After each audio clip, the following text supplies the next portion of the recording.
Would you stay with someone who just confessed their ex isn't really dead?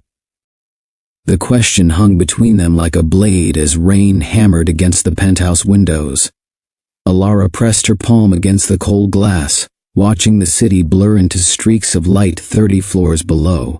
Behind her, Ronan's voice cut through the storm's fury. She isn't dead, Alara, but the world can never know where she lives. The words hit harder than the thunder that followed.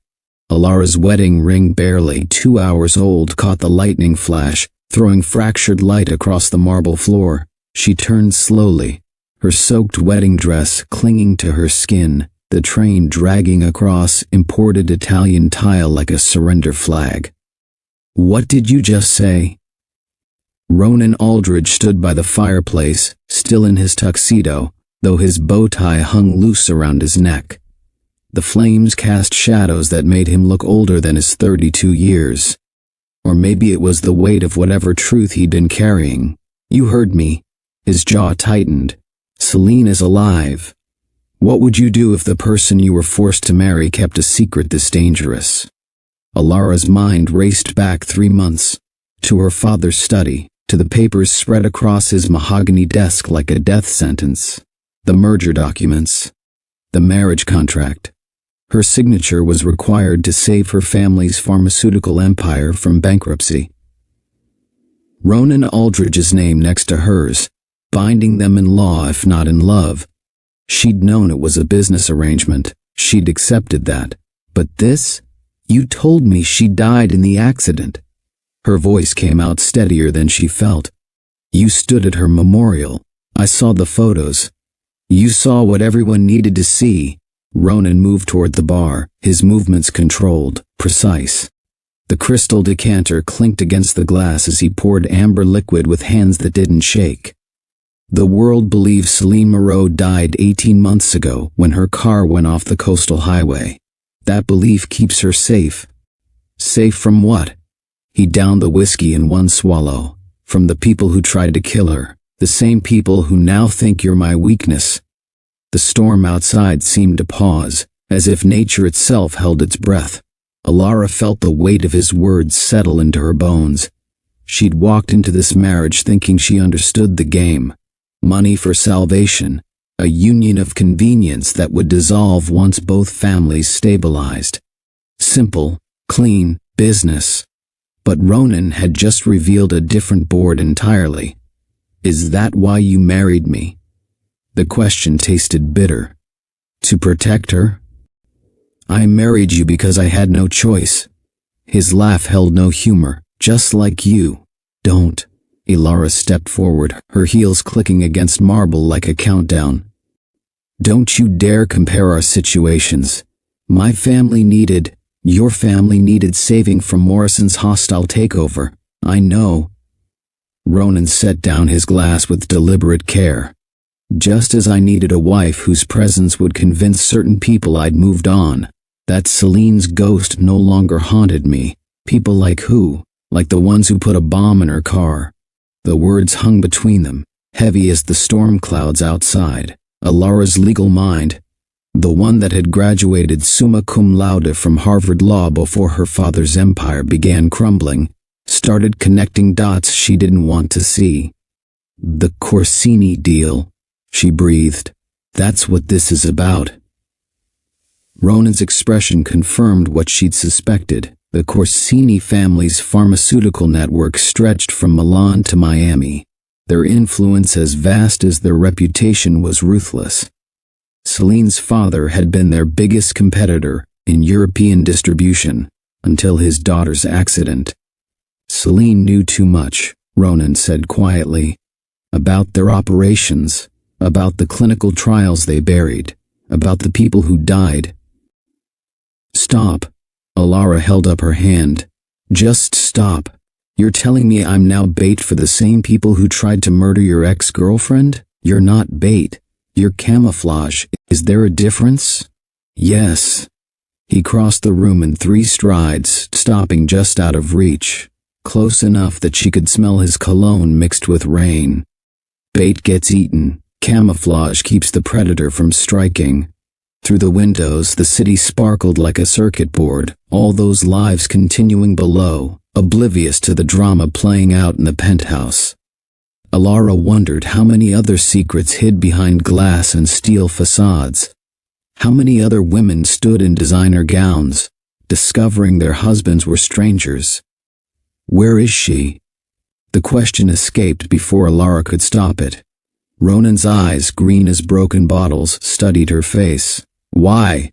Because if I'm going to play this role, I need to know what I'm protecting. Or who. You're protecting yourself. That's all that matters. Bullshit. The profanity felt good, necessary. You just made me a target. The least you can do is tell me why.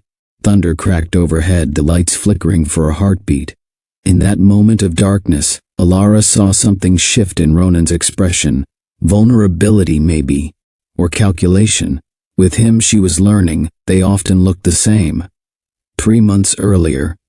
The lights in the Winters pharmaceutical building hummed overhead, a frequency that seemed designed to drain creativity from human souls.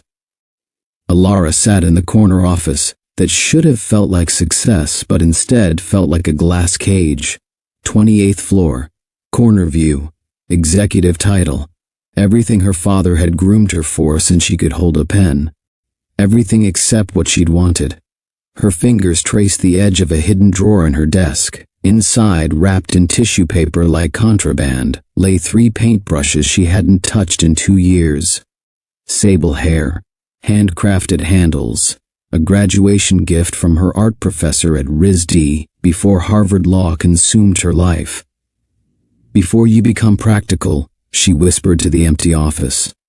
The computer screen glowed with merger documents, acquisition reports, legal briefs that read like obituaries for smaller companies, each one stamped with her signature, each one another nail in the coffin of who she might have been. Her phone buzzed. Morrison's lawyers again. The hostile takeover bid had moved from aggressive to predatory. Without new capital, Winters Pharmaceutical would be carved up and sold for parts within 6 months. 8,000 employees, 40 years of her father's work. Her mother's legacy, the research foundation that had almost found a cure for the disease that killed her. All of it balanced on a knife's edge. The door to her office opened without a knock. Alara looked up, ready to eviscerate whichever intern had forgotten basic protocol, but the words died in her throat. The men who entered didn't walk, he commanded space. 6'3" of tailored precision in a charcoal suit that probably cost more than her car. Dark hair swept back from a face that belonged on magazine covers, or wanted posters, depending on the angle. But it was his eyes that stopped her cold, green as broken glass and twice as sharp. Alara Winters. Not a question, a statement of fact. Mr. Aldridge. She recognized him from the business journals, though photos hadn't captured the weight of his presence. I don't recall having an appointment. You don't? He moved to her window, surveying the city below like a general planning invasion routes. But you do have a problem, Morrison. That's confidential information. His smile held no warmth. Nothing's confidential when you're bleeding in the water. Morrison's circling. Your stock price dropped 12% this morning. Your board's panicking. Your father's considering bankruptcy. The word hung in the air like a challenge. Alara's legal mind raced through possibilities, merger, acquisition, partnership, but the look in his eyes suggested something far more personal. I need a wife, Ronan continued, as casually as if discussing quarterly projections. You need a miracle. I'm proposing a trade. You're proposing marriage. The absurdity of it almost made her laugh. Almost. To a complete stranger, to a woman with the right pedigree, the right reputation, and the right kind of desperation. He moved closer, each step measured. Your family name still carries weight. Your personal reputation is spotless, and you're smart enough to know this is your only option. There are always options. Name one. She couldn't. She'd spent 3 months exploring every avenue, calling in every favor, leveraging every connection. The math was brutal in its simplicity. Without an immediate cash infusion, Winters Pharmaceutical would cease to exist. Why? she asked instead. Why do you need a wife? Business requires certain appearances. His jaw tightened almost imperceptibly. A family man is more trustworthy, more stable, more likely to secure the European partnerships I need. Lies wrapped in half-truths. She could smell them like cologne. But beneath the deception lay something else. Something that made him dangerous in ways that had nothing to do with business. And if I refuse, then you'll watch Morrison dismantle everything your father built. Your research foundation will be shuttered. Your mother's work will die with it. 8,000 people will lose their jobs before Christmas. He paused at her desk, fingers drumming once against the mahogany. But you'll have your dignity. I'm sure that will comfort you. Alara stood, needing to move, to think, to breathe. She found herself at the window, staring at the same view he'd surveyed moments before. Somewhere out there, in galleries and studios she no longer visited, artists were creating, living, choosing their own paths. I had other plans once, she said quietly. We all did. Something in his voice made her turn. For a heartbeat she glimpsed something human beneath the corporate armor. Then it vanished. Plans are luxuries. We deal in necessities. Is that what you tell yourself? It's what I know. He pulled a document from his jacket. The contract. 1 year minimum. Public appearances as required. Separate bedrooms unless circumstances demand otherwise. In exchange, I'll inject enough capital to not only save Winter's pharmaceutical, but position it for expansion. She took the papers, her hands steady despite the tremor in her chest. The terms were clinical, precise. Everything is reduced to subclauses and contingencies. This is insane. This is business. Marriage isn't business. Our marriage will be. He checked his watch. Platinum, of course. You have 48 hours to decide. My lawyers will. No. The words surprised them both. Alara set the contract on her desk, squaring her shoulders. If I do this, if it won't be because you bulldozed me into it. I'll need 72 hours, full financial disclosure, and amendments to sections 4 through 7. Something flickered in his eyes. Respect, maybe, or calculation. You're negotiating. I'm a lawyer, Mr. Aldridge. It's what I do. She moved back to her desk, reclaiming her space. I may be desperate, but I'm not stupid. If you want a wife with the Winters name, you'll deal with a Winters woman. We don't sign anything without reading the fine print. He left after that, but his presence lingered like smoke. Alara sat alone as shadows lengthened across her office. The contract spread before her like a map to a country she'd never wanted to visit. Her phone rang. Her father probably, or the board, or any number of people who needed her to be strong, practical, solution-oriented. She let it go to voicemail. Instead, she opened the hidden drawer again. The paintbrushes lay there, patient as always. She lifted one, feeling its weight. Such a small thing. But it represented everything she'd given up to sit in this office, to carry this name, to be the daughter her father needed after loss broke him. What's dignity worth? The question whispered through her mind. What's a soul worth when weighed against 8,000 jobs? She thought of her mother's research foundation, the children it helped, the families who still send Christmas cards thanking them for treatments that gave them hope. All of it would vanish if Morrison succeeded. But marriage to a stranger? Contractual intimacy with a man who wore secrets like armor? Her reflection caught in the darkened window. A woman in a designer suit that fit perfectly and felt like a straitjacket. When had she stopped recognizing herself? When had Alara the artist become Alara the executive, and why did both feel like strangers now? The contract waited, patient as a predator. She picked up her phone and scrolled through old photos. Her last art show. Her mother, radiant despite the chemo. Her father, before grief, carved those lines around his eyes. Her brother, before cocaine became his favorite merger. All of them needed her to be strong, practical, to make the hard choice.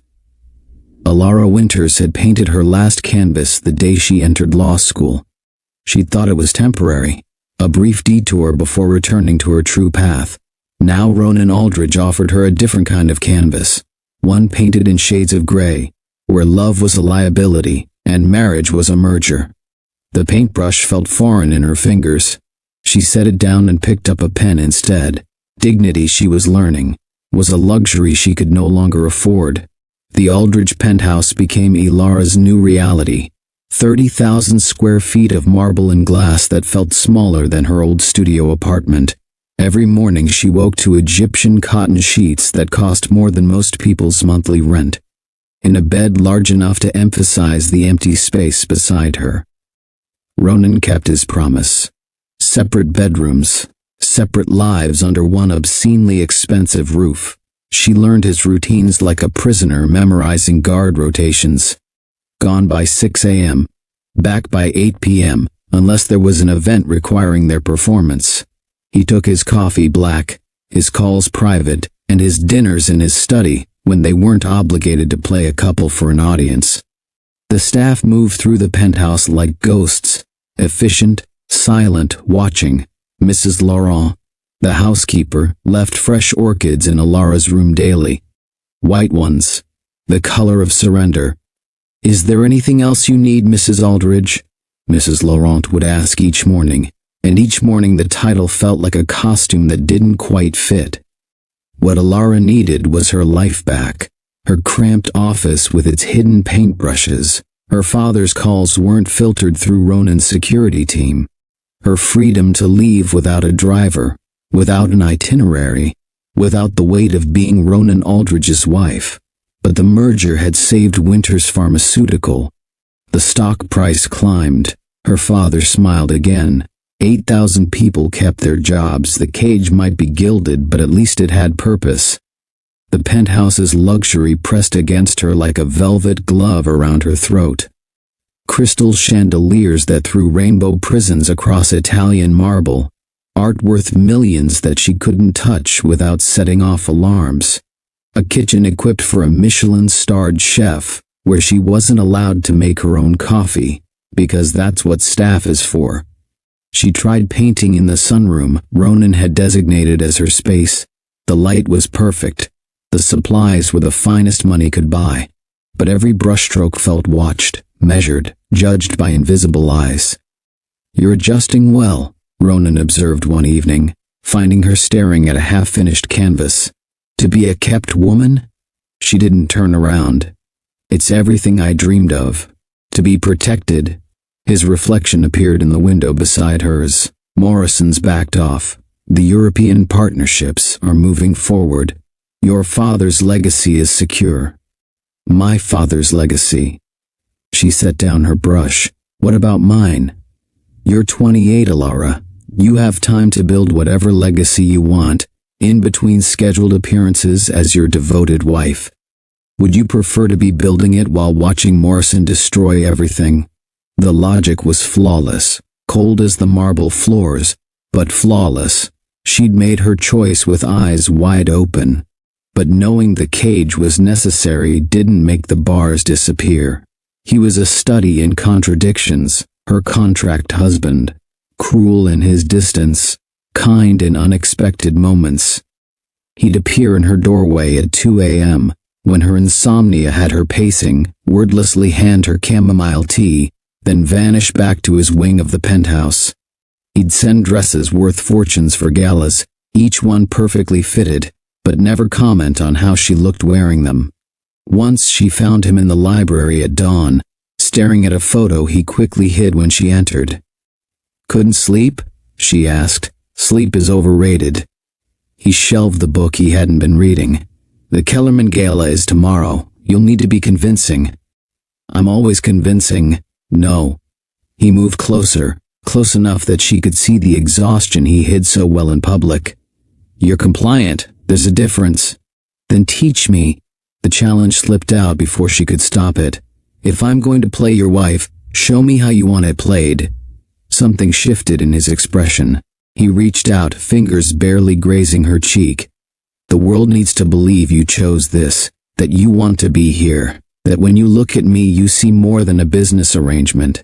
And how do I do that when it's all we are?" His hand dropped. The mask slipped back into place. "Pretend I'm someone worth choosing." He left before she could respond, but the ghost of his touch lingered. These moments, when humanity leaked through his armor, were almost worse than his coldness. They made her wonder who Ronan Aldridge might have been if circumstances hadn't carved him into this shape. The first time Alara heard Celine's name at a charity function, it was wrapped in whispers sharp enough to cut. "Poor thing, Mrs. Kellerman," murmured to her circle, not quite quietly enough. To be replaced so quickly, although after what she did to him, what did she do? Alara found herself asking, inserting herself into the conversation with a smile that could have etched glass. The women exchanged glances, vultures deciding if the new wife was worthy of their gossip. "Oh my dear," Mrs. Kellerman's smile was all teeth. "Surely Ronan told you about the betrayal? How did Celine leave him for his business rival? The affair was quite public." "She humiliated him," another woman added. "Sold company secrets to the Corsinis, although she paid for it in the end, didn't she? That terrible accident." "Karma," Mrs. Kellerman concluded with satisfaction. Though Ronan was devastated, of course, he truly loved her. Before she showed her true nature, Alara maintained her smile through the rest of the conversation, but something felt wrong. The story was too neat, too convenient, like a narrative crafted for public consumption. That night, she found herself searching for information about Celine Moreau. The internet offered plenty: society photos, business articles, the tragic headline about her accident. But the woman in those images didn't match the villain in the gossip.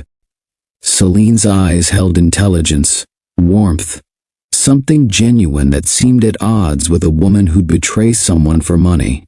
And in every photo with Ronan, she looked at him like he hung the moon. People who loved like that didn't sell secrets. They didn't betray. They certainly didn't have convenient accidents right after scandals. "You're researching her?" Alara didn't startle at Ronan's voice behind her. She'd learned his patterns, even his silent approaches. "I'm researching my predecessor."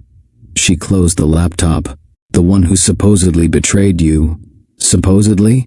The story doesn't fit." She turned in her chair to face him. A woman in love doesn't sell out the man she loves, not for money she didn't need, not when she came from wealth herself. Love makes people do unexpected things, like fake their own death. The silence stretched between them, heavy with unspoken truths. Ronan moved to the window, his favorite retreat when conversations veered too close to honesty. "What do you want me to say, Alara? I want you to tell me why I'm really here. Why did you really need a wife?" "Because it wasn't for European partnerships, and we both know it. You're here because you signed a contract. I'm here because you're hiding something. Someone." She stood, crossing to join him at the window. "The staff whispers about her. The society women paint her as a villain. But you? You look like a man haunted by a ghost who isn't dead." His reflection in the glass showed nothing. He'd perfected that mask. "Leave it alone, Alara." "Why? What are you so afraid I'll find?" He turned then, and for a moment she saw raw fear in his eyes. Not for himself. For her. "I'm afraid," he said quietly, "that your curiosity will get you killed. Just like it almost killed her." The admission hung between them like a confession. Before she could respond, he was gone, leaving her alone with more questions than answers. But one thing was becoming clear: she wasn't just a trophy wife or a business arrangement. She was bait, or protection, or maybe both. And Celine Moreau's ghost was very much alive. Have you ever sensed there was more to someone's story than what the world insists? Tell us in the comments below. And don't forget to subscribe to Rich Billionaire Romance Stories for more tales of love, secrets, and dangerous desires. Hit that notification bell so you never miss our next chapter. October brought early darkness and a chill to the penthouse's glass walls. Alara had claimed the window seat in the library as her sketching spot, where city lights created ever-changing shadows across her paper. She'd started drawing again, Small things, secret things, when she thought no one was watching. That evening, absorbed in capturing the way rain traced patterns on the glass, she didn't hear Ronan enter, only noticed his presence when something soft and heavy settled across her shoulders. A cashmere blanket, charcoal gray, still warm as if he'd been holding it. "You've been shivering for an hour," he said quietly, not looking at her sketch pad. "The heating in this corner isn't adequate," she could have pointed out that he'd been watching her. Could have asked why he cared. Instead, she pulled the blanket closer, breathing in its subtle scent of cedar and something distinctly him. "Thank you." He lingered, just a moment too long. His fingers brushed her shoulder through the cashmere, accidental perhaps, or calculated. With Ronan, every gesture felt like a move in a game she was still learning to play. "What are you drawing?" The question surprised her. In 3 months of marriage, he'd never asked about her art. "The city," she said, then corrected herself. "No, the spaces between the city, the gaps where light doesn't reach." Something shifted in his expression, understanding maybe, or recognition. "Sometimes," he said softly, "the shadows are safer than the light." He left before she could respond, but the blanket remained. And when she returned to the window seat the next evening, she found a small space heater had been installed. The penthouse's rooftop garden was Ronan's sanctuary.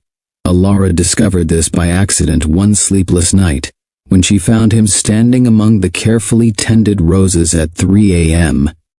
He didn't notice her at first. A rare moment when his guard was down, he held a single white rose, fingers tracing its petals, with a gentleness she'd never seen him display. His whispered words carried on the night air. "I promise to keep you safe." He wasn't talking to the flower. I wasn't talking to her. The name he didn't speak hung between them like frost. Celine. Alara stepped back, but her heel caught on the stone path. The sound made Ronan turn, mask sliding back into place so quickly she almost doubted what she'd seen. Almost. The moments of tenderness made everything harder. Alara found herself watching him when he wasn't looking, the way his hands moved when he worked, the slight furrow between his brows when he read, the rare times exhaustion let his walls crack. She resented these observations, resented how her body had begun to anticipate his presence, how rooms felt emptier when he left them. "You're different than I expected," she admitted one evening over their mandatory weekly dinner, another clause in their contract. Different how? He didn't look up from his plate. Less mechanical. She traced the rim of her wine glass. "Sometimes you forget to pretend." His fork paused halfway to his mouth. "Pretend what? That you don't care about anything but power and profits?" The silence stretched between them, heavy with unspoken truths. "Caring is dangerous," he said finally. "It makes you vulnerable. Is that why you sent her away?" The crystal wine glass shattered in his hand. Blood dripped onto imported linen. Alara moved without thinking, napkin in hand, reaching for his cut palm. "Don't," he started, but she was already there, pressing the cloth against the wound. His skin burned against hers. She felt his pulse jump, or maybe that was her own heart thundering. His fingers curled around hers, neither pushing away nor pulling closer, just holding. "Let me see," she murmured, gently pulling back the napkin. The cut wasn't deep, but it bled freely. She should have called for the staff, should have maintained their careful distance. Instead, she found herself tracing the line of his palm, following the creases fortune tellers claimed could reveal a person's fate. "Your lifeline is fractured," she said softly. "Appropriate." His voice had dropped to match hers. When had they moved so close? She felt his breath on her cheek, felt the slight tremor in his hand, not from pain. His other hand came up, hovering near her face, but not quite touching. "Alara." The way he said her name, like a prayer, like a warning, made her look up. His eyes had darkened, pupils blown wide. The mask had slipped. For one heartbeat she saw everything, the weight he carried, the fear, the longing. For one heartbeat he was just a man and she was just a woman, and the space between them crackled with possibility. Then his phone rang. Reality crashed back. They jerked apart like guilty teenagers. Ronan answered the call, turning away, voice steady despite the blood still staining his sleeve. But his hand shook as he walked away. She found him in the garden again that night. The city sparkled below them like fallen stars, but Ronan stared at nothing, a tumbler of whiskey untouched in his hand. "You could tell me," she said, moving to stand beside him. "Whatever it is you're protecting her from. Whatever you're protecting me from.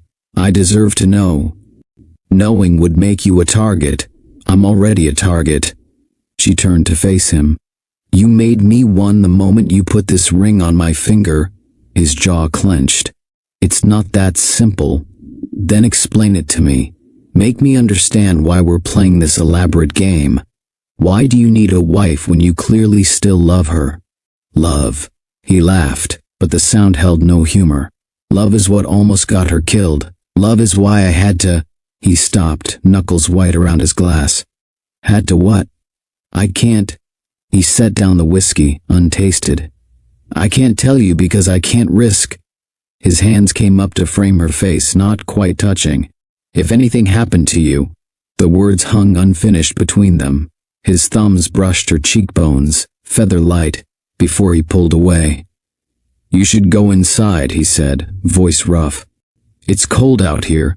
Ronan, please." The words sounded torn from him. "Just go." She went, but at the door she turned back. "Whatever you're fighting, whatever war this is, you don't have to fight it alone." He didn't answer. But later that night she heard him pacing in his study, phone pressed to his ear, voice urgent in a language she didn't understand.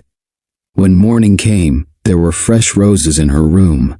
White ones, like the one he'd held in the garden, like the ones at Celine's memorial.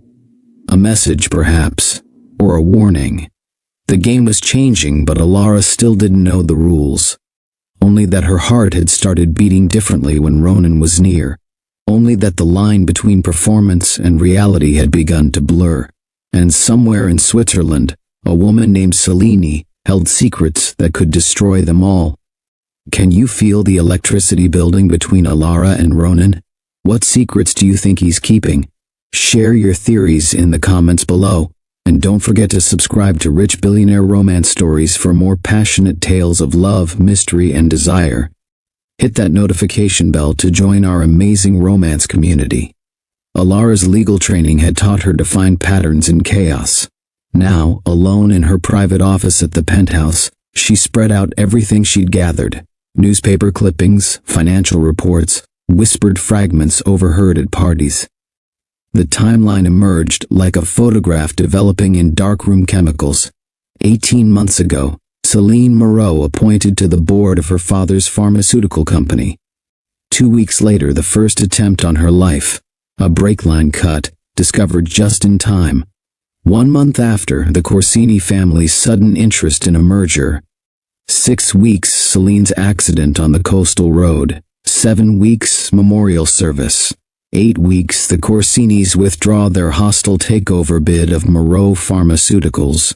They wanted something from her, Alara murmured, pinning another article to her evidence board.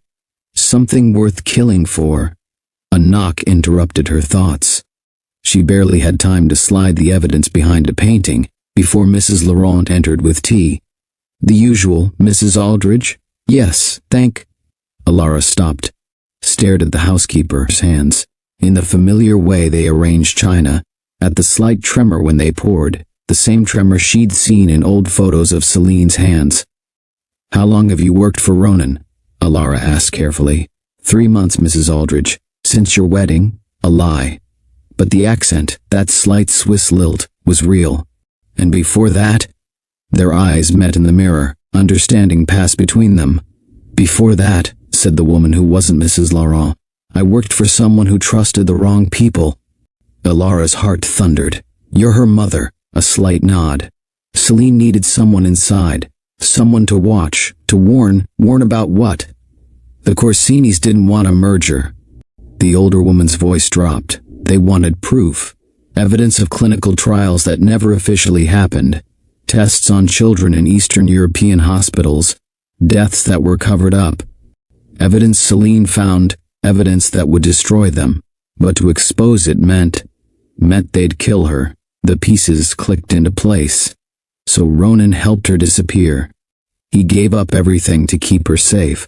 The woman who wasn't Mrs. Laurent straightened the teacups with shaking hands. His reputation, his peace. And now he's using me as camouflage. The truth felt like swallowing glass. Alara moved through the penthouse like a ghost, touching walls that suddenly felt like prison bars.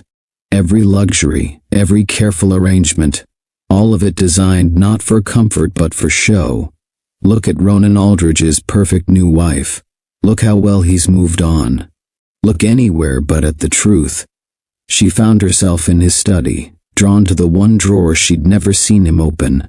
The lock yielded to her hairpin, a skill from her rebellious teenage years she'd never expected to use again. Inside, a single photograph.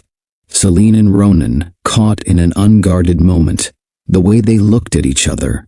That was taken the day before she found the files. Ronan stood in the doorway. She hadn't heard him return. "Were you ever going to tell me?" Her voice stayed steady. "That I'm just a human shield? You're not. Don't lie." She slammed the drawer shut. "I'm a distraction, a pretty diversion to keep the Corsinis looking the wrong way, while Celine builds her case against them. You're protected." He moved closer, hands spread like approaching a wounded animal. "For her, for yourself, for everyone the Corsinis would destroy. I'm a prop in your performance. You're saving lives." "I'm living a lie." The words echoed off marble and glass. Alara realized she was shaking. "Do you know what it's like?" She fought to keep her voice from breaking. To wake up every day knowing you're your second choice. To feel things, real things, for someone who's just using you as a chess piece? Something flickered in his eyes. Pain maybe, or guilt. It was never supposed to be, what? Real. She laughed, the sound raw. "Don't worry, I won't mistake strategy for feelings. Ilara, I understood our marriage was business." She moved past him, needing space, air, distance from the suffocating weight of truth. "I didn't expect love. But I thought at least the moments when you seemed to care. They weren't all pretense, weren't they?" He reached for her. She stepped back. "Don't." The word came out like a plea. "Don't touch me unless you mean it. Don't look at me like that unless it's real. I won't be your prop anymore." She found herself in the rooftop garden, among the roses he tended with such care. White petals scattered around her feet like surrender flags. The city stretched below, indifferent to her crisis. Somewhere out there, Celine was building a case that could save countless lives. Somewhere the Corsinis plotted their next move, unaware their secrets were being gathered. And here, 30 stories above it all, Alara faced her choice. Stay, continue the performance. Be the shield that keeps a killer distracted. Help expose corruption that had murdered children. Leave, reclaim her truth, her dignity, her chance at real love. Her phone buzzed. A message from her father. The Morrison threat is completely neutralized. Stock prices highest in 5 years. You and Ronan saved us all. Another buzz. A news alert. 3 more children died in suspicious circumstances at the Corsini-funded clinic. Would you accept being someone's shield in exchange for their protection, or would it break you too deeply? Share your thoughts in the comments below. Don't forget to subscribe to Rich Billionaire Romance Stories for more tales of love, sacrifice, and impossible choices. The roses watched, silent witnesses to her turmoil. White petals, red thorns, the colors of sacrifice. Alara touched her wedding ring, the one that marked her as both savior and prop. The metal felt cold against her skin. Behind her, the door opened. Ronan's footsteps approached, then stopped, waiting, her choice. The truth had shattered their careful arrangement. But maybe, she thought, some things had to break before they could become real. She turned to face him, the night wind carrying the scent of roses. Time to decide, shield or woman, strategy or truth, duty or heart. The answer would change everything. Lightning split the sky as Alara stormed into Ronan's study, the truth burning in her chest like acid. You had no right. She threw the photograph onto his desk, Celine and him, happy, before it all fell apart. No right to make me part of this without telling me everything. Ronan stood at the window, shoulders rigid. I did what was necessary. Necessary. The laugh that escaped her held no humor. Was it necessary to let me think I was going mad? To feel things for you while knowing you were thinking of her? I never... Every time you touched me, every moment I thought might be real. Was it all just performance? Another move in your grand strategy? He turned then, and something in his expression made her step back. Not everything was a lie. Wasn't it? She advanced on him, fury giving her courage. The blanket in the library? The heater by my window? The way you look at me sometimes when you think I won't notice? Alara, tell me it was all fake. Tell me I'm just a convenient shield. At least give me that truth. I can't. The words dropped between them like stones in still water. Ronan's mask, the one he wore so perfectly, cracked. I can't tell you it was all strategy because it wasn't. I can't tell you I don't feel anything because I do. And that, his hands clenched at his sides, that terrifies me more than the Corsinis ever could. Why? Because I can't protect you if I care about you. The words exploded from him. I can't keep you safe if my judgment is clouded. I can't lose anyone else. He stopped, but the unfinished sentence hung in the air between them. Thunder rolled overhead, and the lights flickered, casting shadows across his face. In that moment of darkness, his control finally shattered. I didn't mean to care about you. His voice dropped to a whisper. I chose you because you were strong, capable, someone who could handle the role without getting emotionally involved. But then what? He crossed the space between them in 2 strides. His hands came up to frame her face, not quite touching, like that night in the garden. Then you started seeing me, not the mask, not the performance. Me. His thumbs brushed her cheekbones, feather-light. You saw the cracks I thought I'd hidden. You noticed things no one was supposed to notice. Like the way your hands shake when you're trying not to touch me? Like now. His fingers trembled against her skin. Like that, he breathed. The storm raged outside, but in the study, time seemed to stop. Alara felt the heat of his palms, the slight catch in his breathing, the way his pulse raced beneath the skin. I'm still angry, she whispered. I know. You should have told me everything. I know that too. I'm not her replacement. His hands tightened fractionally. No, you're nothing like her. Celine was a mission, a responsibility. You're... What am I? Instead of answering, he kissed her. The kiss wasn't gentle. It held months of restraint, of pretense, of fighting what had grown between them. Ilara's hands fisted in his shirt, torn between pushing him away and pulling him closer. She could taste the desperation on his lips, feel it in the way he held her like she might disappear. When they broke apart, both breathing hard, the walls between them had crumbled to dust. This complicates everything, she managed. It was already complicated. His forehead rested against hers. The moment I realized I wasn't pretending anymore. When? That night in the library.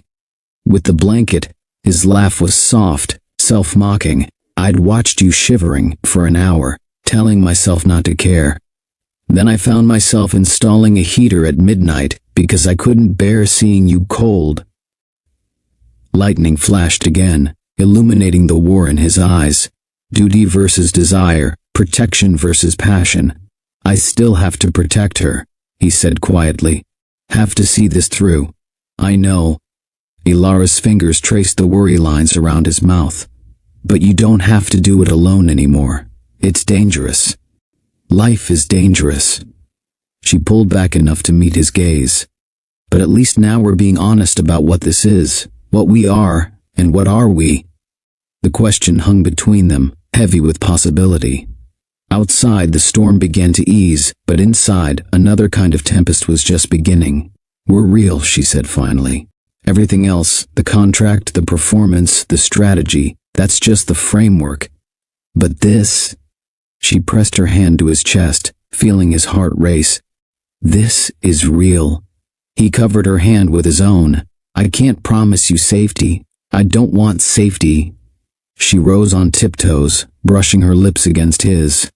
I want the truth, even if it's dangerous, even if it hurts. This time when he kissed her, it felt like surrender, like acceptance, like the moment a forced marriage tilted into something neither of them had expected, something worth fighting for. When did you realize this wasn't just another contract marriage story? Share the moment that made your heart race in the comments below.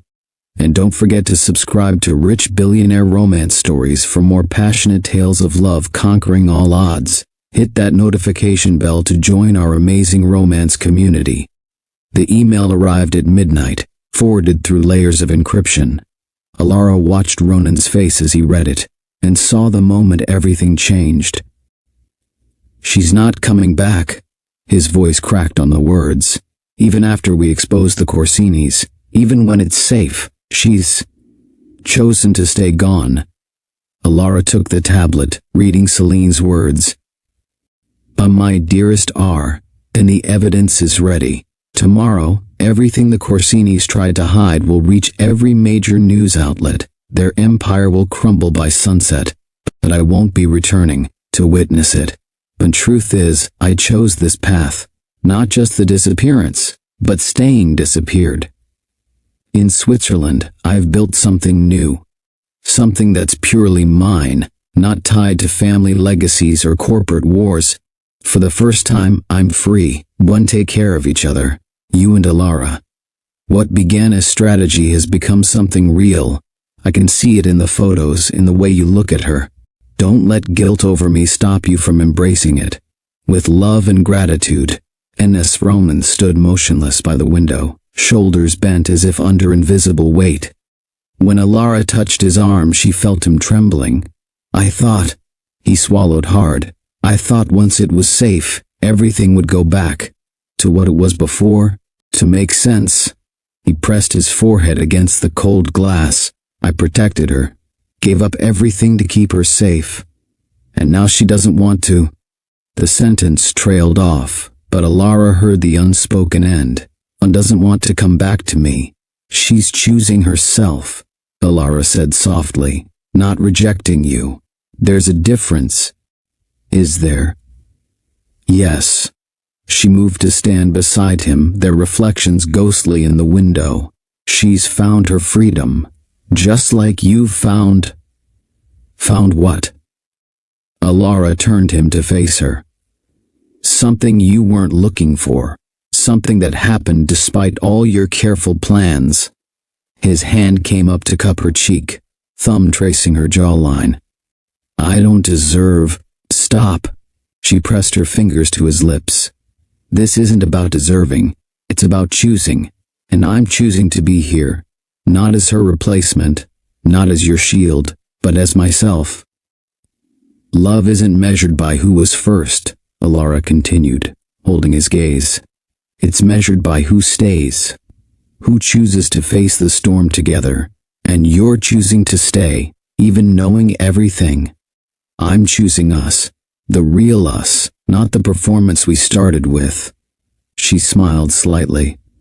Though I have to admit, you're a better actor than I expected. Not good enough. His lips quirked. You saw through me. No. I saw you. There's a difference. Dawn painted the city gold as they stood together, watching a new day emerge. Somewhere in Switzerland, Celine was choosing her freedom. Somewhere in this city, the Corsinis were about to face justice for their crimes. And here, in the penthouse that had felt like a cage, Alara finally claimed her place. "I want to help," she said. "Not as your wife for show, but as your partner. When the story breaks, when the Corsinis retaliate, I want to face it together." Ronan studied her face.